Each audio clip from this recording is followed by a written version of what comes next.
계속해서 사도 바울은 각기 다른 은사로 부름받은 고린도 교회 성도들을 향해 그들이 왜 협력을 하며 왜 공동체를 세워 나가야 하는가 이야기를 하고 있습니다. 그런데 고린도 교회는 각자의 은사로 공동체를 세우기는커녕 서로 그 은사 때문에 분열하고 실족하고 있었습니다. 그래서 어제 말씀부터 사도 바울은 몸을 비유해 그들의 공동체 생활을 권면하고 있었던 것이었습니다. 몸은 하나인데 어떻게 눈이 손더러 쓸데없다 하겠냐? 어떻게 머리가 발보고 쓸데없다 하겠냐? 어떻게 이렇게 말할 수 있느냐 하는 것입니다. 우리 몸에서 쓸데없는 게 한 가지도 없듯이 우리 교회 공동체도 마찬가지입니다. 분명히 서로 부족한 점들은 있지만 어떻게 한 성도가 다른 성도를 향해 쓸데없다 말할 수 있냐 말이죠. 우리 몸의 지체가 각 기능을 가지고 움직이듯이 성도로 부름받은 저와 여러분도 각자의 은사대로 해야 할 일들이 분명히 있습니다. 그 일들을 해 나가는 가운데 분명히 지칠 때도 있고 힘들어할 때도 있고 내가 힘들 때도 있고 상대방이 힘들 때도 있습니다. 그럴 때 한 손으로 무거우면 양손으로 들듯이 서로가 서로의 힘이 되어줘야 한다는 것이죠. 그 부족한 점들을 서로 채워줘야 한다는 것입니다. 여러분은 여러분의 몸에 만족하시나요? 목사님 목사님밖에 아멘을 안 하셨는데 다시 한번 여쭤보겠습니다. 여러분들은 여러분의 몸에 만족하시나요? 아멘. 솔직히 얘기해서 한두 가지 불만족스러운 거는 있겠죠. 나의 모든 신체 부위가 만족스러울 수는 없습니다. 그렇다고 내가 마음에 들지 않는다고 그 부분을 잘라내실 건가요? 내가 싫다고 그 부분을 때리거나 학대하실 건가요?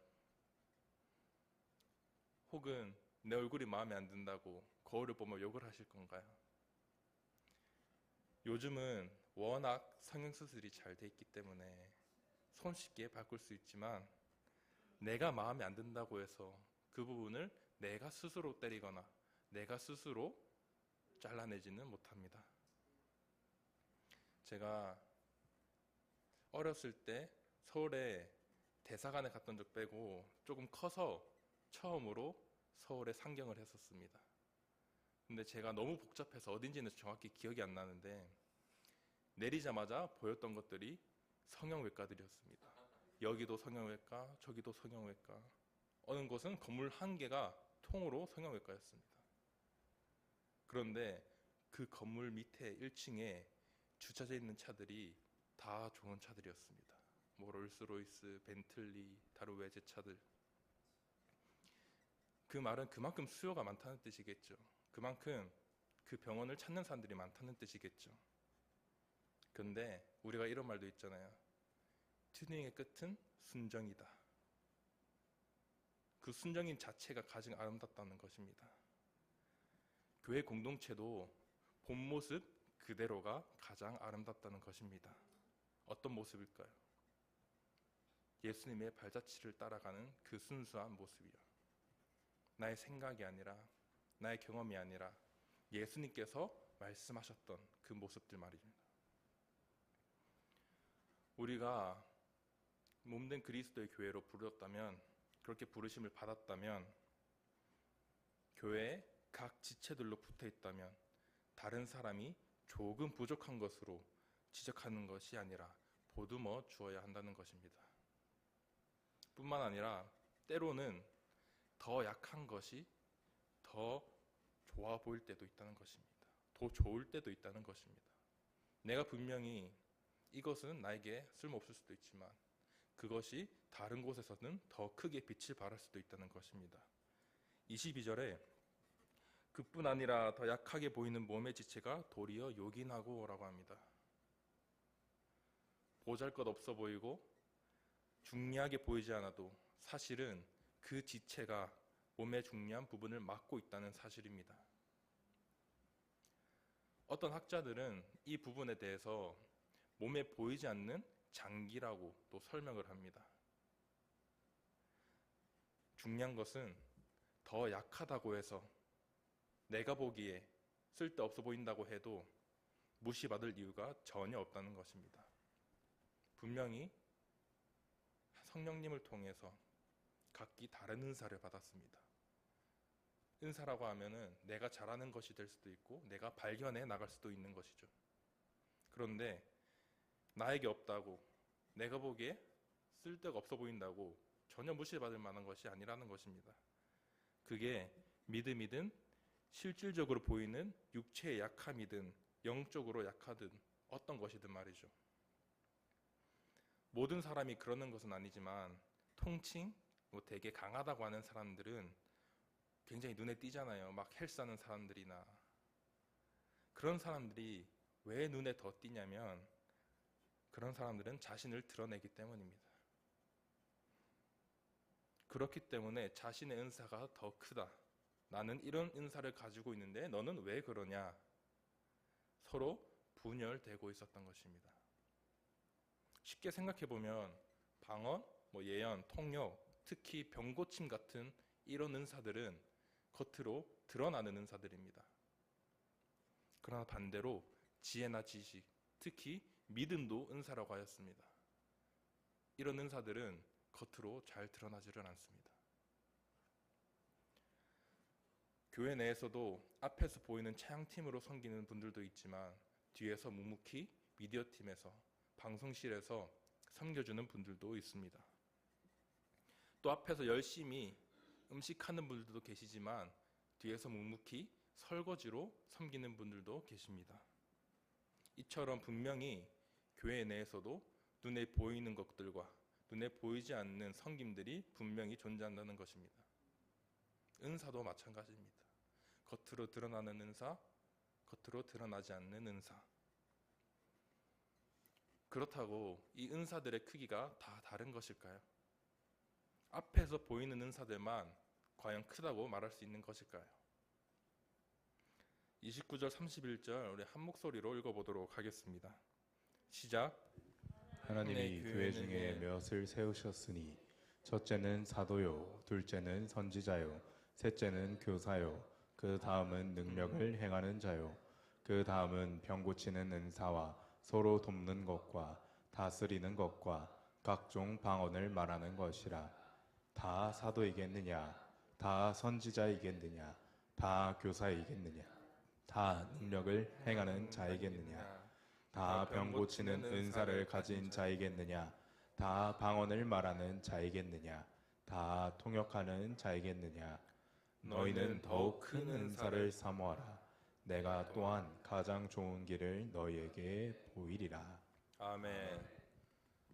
분명히 여기에 나오는 사도, 선지자, 교사 역할은 다 다릅니다. 분명 그 권위도 다 다릅니다. 은사도 마찬가지로 그 기능과 유익의 역할이 다 다릅니다. 마찬가지로 모든 사람들이 동일한 은사를 받는 것 또한 아닙니다. 그러나 사도 바울은 그것의 가치를 묻는 것이 아니라 그것이 교회의 유익에 위해 사용되고 있냐, 또한 그것을 위해서, 교회의 유익을 위해서 사용되어야 한다라고 말하고 있는 것입니다. 특히 더욱 큰 은사를 사모하라는 것, 더욱 큰 은사. 당시 고린도 교회는 방언의 은사를 가장 크게 높였습니다. 그리고 그들은 은사의 서열을 나눌 때 교회의 유익보다 겉으로 더 드러나는 은사, 얼마나 이 은사가 더 매력적인가를 높게 평가했습니다. 그 말은 교회의 유익으로 볼 때는 가장 낮은 은사를 사모했고, 바울은 그들은 드러나는 것에 집중하는 것이 아니라 교회의 유익에 더 집중하고 그런 은사를 위해 더 사모해야 한다고 말하고 있는 것입니다. 즉 교회의 유익이라는 개념에서 더 큰 은사를 사모해라 라고 말하는 것이죠. 그럴 때 가장 좋은 길로 또 보여준다고 하는데 이것이 바로 다음 장에 나오는 사랑입니다. 공동체 안에 사랑이 없으면 아무것도 아니다. 그러나 세상은 좋아 보이는 것을 추구하고 그러지 못한 것은 버립니다. 23절에서 25절입니다. 우리가 몸에 덜 귀히 여기는 그것들을 더욱 귀한 것들로 입혀주며 우리의 아름답지 못한 지체는 더욱 아름다운 것을 얻느니라. 그런즉 우리의 아름다운 지체는 그럴 필요가 없느니라. 오직 하나님이 몸을 고르게 하여 부족한 지체에게 귀중함을 더하사 몸 가운데서 분쟁이 없고 오직 여러 지체가 서로 같이 돌보게 하셨느니라. 아멘. 덜 귀한 것은 더 귀한 것으로 감싸며 아름답지 못한 것은 더 아름다운 것으로 치장합니다. 자매분들 혹시 액세서리 하시는 분들 계신가요? 액세서리 왜 하세요? 액세서리 같은 거, 반지나 귀걸이나 목걸이 같은 거. 뭐 되게 의미를 담아서 할 때도 있겠지만, 뭐 제가 들은 바로는 뭔가 허전해서 채우고 싶어서, 아니면 그냥 예뻐 보여서 나한테 잘 어울릴 것 같아서 한다고 많이 들었습니다. 사람은 일방적으로 자신의 부족한 점을 채우려고 합니다. 그러나 하나님의 방식은 그렇지 않다는 것을 사도 바울은 이야기하고 있습니다. 고린도전서 1장 26절로 27절 한 목소리로 또 읽어보도록 하겠습니다. 시작. 형제자매 여러분, 여러분이 부르심을 받은 때에 그 처지가 어떠하였든지 생각해 보십시오. 육신의 기준으로 보아서 지혜 있는 사람이 많지 않고 권력 있는 사람이 많지 않고 가문이 훌륭한 사람이 많지 않았습니다. 그런데 하나님께서는 지혜 있는 자들을 부끄럽게 하시려고 세상의 어리석은 것들을 택하셨으며 강한 것들을 부끄럽게 하시려고 세상의 약한 것들을 택하셨습니다. 아멘. 오히려 좋아 보이는 것들을, 강해 보이는 것들을 약하게 하시려고 부족한 사람들을 택하셨습니다. 저와 여러분도 완벽해서 이 자리에 모인 것이 아니잖아요. 분명히 우리 다 부족한 사람들입니다. 오히려 부족하기에 서로 모여서 협력해야 한다는 것입니다. 부족한 사람들이 모여서 대판 싸우기만 한다면 거기서 좋은 것을 얻기는, 그것을 기대하기는 힘듭니다. 나쁜 거와 나쁜 게 만나서 좋은 결과가 나올 수는 없는 것이죠. 24절 하반절부터 26절입니다. 오직 하나님이 몸을 고르게 하여 부족한 지체에게 귀중함을 더하사 몸 가운데서 분쟁이 없고 오직 여러 지체가 서로 같이 돌보게 하셨느니라. 아멘. 하나님께서 몸을 고르게 하여, 즉 하나님께서 그렇게 대해 주심으로 우리의 부족함이 채워진다는 것입니다. 이는 하나님이 부족한 부분을 감싸 주시기에 모자람이 없게 해주신다는 말입니다. 그렇게 분쟁이 사라지고 서로 돌보게 하셨는데 이것을 무시한 채로 서로 비방하고 무시하고 싸우고 있으니 사도 바울이 강력하게 권면하고 있는 모습이죠. 또 26절로 27절입니다. 만일 한 지체가 고통을 받으면 모든 지체가 함께 고통을 받고 한 지체가 영광을 얻으면 모든 지체가 함께 즐거워하느니라. 너희는 그리스도의 몸이요 지체의 각 부분이라. 아멘. 때는 바야흐로 20년 전입니다.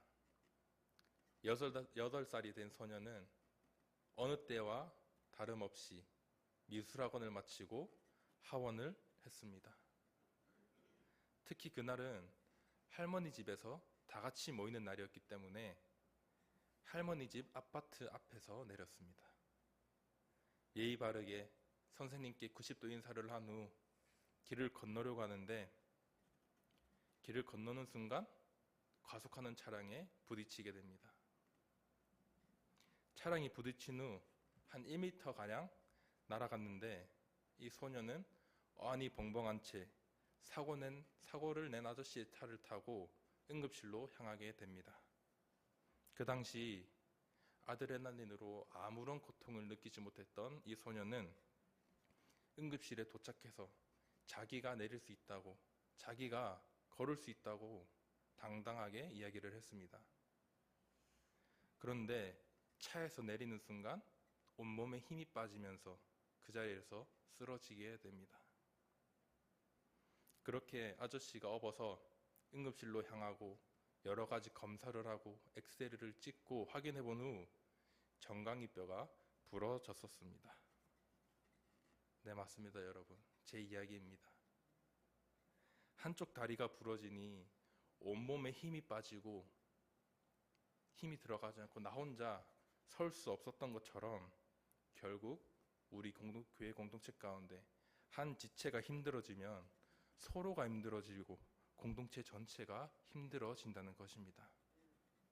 왜냐하면 우리는 그리스도의 몸이자 지체의 각 부분이기 때문입니다. 사도 바울은 우리가 너무 잘 알고 이해하기 쉽게 한눈에 볼 수 있게 몸의 지체를 비유로 고린도 교회에 권면을 했습니다. 더 약하게 보이는 지체, 덜 귀히 여기는 지체, 덜 아름다운 지체도 있지만 성도들이 한 마음으로 연합하여 그리스도의 몸은 온전해진다는 것을 사도 바울은 이야기하고 있습니다. 우리 교회 공동체도 마찬가지입니다. 분명히 각자의 은사도 다르고 능력도 다릅니다. 서로가 잘하는 것도 다르고 서로 생각하는 방향도 다릅니다. 우리 가장 잡음이 많은 부엌이죠. 나는 이거를 먼저 놓고 싶은데 다른 사람은 저거를 먼저 넣으라고 하고 별것도 아닌데 많은 사람들이 있었고 또 여러 교회가 그렇게 교회 부엌에서 많은 싸움과 다툼을 하곤 합니다. 나의 눈엔 보일 수 있지만 상대방 눈에는 안 보일 수도 있는 것이죠. 반대로 상대방 눈에는 보일 수 있지만 나의 눈에는 안 보일 수도 있습니다. 그럴 때는 내가 그 부분을 채워주고 내가 보지 못하는 그런 모습들은 다른 지체들이 채워주면서 서로 중요성을 인정하며 하나의 공동체가 되어야 되는 것이죠. 에베소서 4장 16절입니다. 그에게서 온몸이 각 마디를 통하여 도움을 받음으로 연결되고 결합되어 각 지체의 분량대로 역사하여 그 몸을 자라게 하며 사랑 안에서 스스로 세우느니라. 아멘. 온몸이 각 마디를 통하여 도움을 받고 연결되며 결합한다고 합니다. 그렇게 각 지체의 분량대로 역사하시는 하나님. 세상은 점점 개인주의로 나만 잘 먹고 잘 살면 되지라는 주의를 가지고 살아갑니다. 제가 어렸을 때만 해도 정말 이웃이랑 친하게 지내면서 서로 도와주고 특히 음식도 나누어 먹고 만약에 옆집이 바쁘면 그쪽 아이들도 옆집이 대신 봐주고 이런 게 굉장히 흔했습니다. 근데 더 이상 그런 모습은 찾아보기가 힘들어지고 있습니다. 그 말은 서로 각자 갈 길 바쁘다는 것입니다. 당장 내 옆에 있는 사람은 보지도 않은 채 나만 잘 먹고 잘 살면 되지. 나만 살아가기도 바쁜데 어떻게 남을 챙기나. 이제는 특히 교회가 서로를 위해 하나 될 수 있는 마지막 장소라고 저는 생각을 합니다. 분명히 나의 일상생활에서도 그렇게 할 수 있지만 세상은 점점 그렇지 않은 쪽으로 흘러가고 있기 때문에 우리가 교회에서만큼이라도 정말 서로를 위할 수 있는 시간이 되기를 소망합니다. 그런데 교회마저도 성도들의 시선이 자신들을 향해 간다면 교회는 더 이상 그리스도의 몸다운 모습을 잃어버리게 됩니다. 하나님께서는 우리를 교회 공동체로 부르셨습니다. 우리를 혼자 신앙생활 하러도 부르지 않으셨습니다. 저와 여러분을 한 몸으로 부르셨습니다. 강한 지체도 약한 지체도 드러나는 은사도 드러나지 않는 은사도 다 필요한 것입니다. 내 눈에 보이지 않는다고 해서 필요하지 않은 것이 아닌 것처럼 나에게 그런 은사가 없더라도 나에게 그런 능력이 없더라도 그것을 시기 질투하는 것이 아니라 그것을 가지고 상대방에게 도움을 받고 또 도움을 주는 공동체, 그런 공동체가 되어야 합니다. 그럴 때 교회는 단순히 모임의 자리가 아니라 사랑 안에서 자라나는 그리스도의 몸이 되는 줄을 믿습니다. 우리가 각자의 은사는 다르지만 한 성령 안에서 하나가 되고, 각자의 역할은 다르지만 한 몸을 세우며 서로 귀히 여기고 사랑 안에 자라나는 우리 펜사콜라 한미 제일침례교회 공동체가 되기를 주님의 이름으로 축원합니다.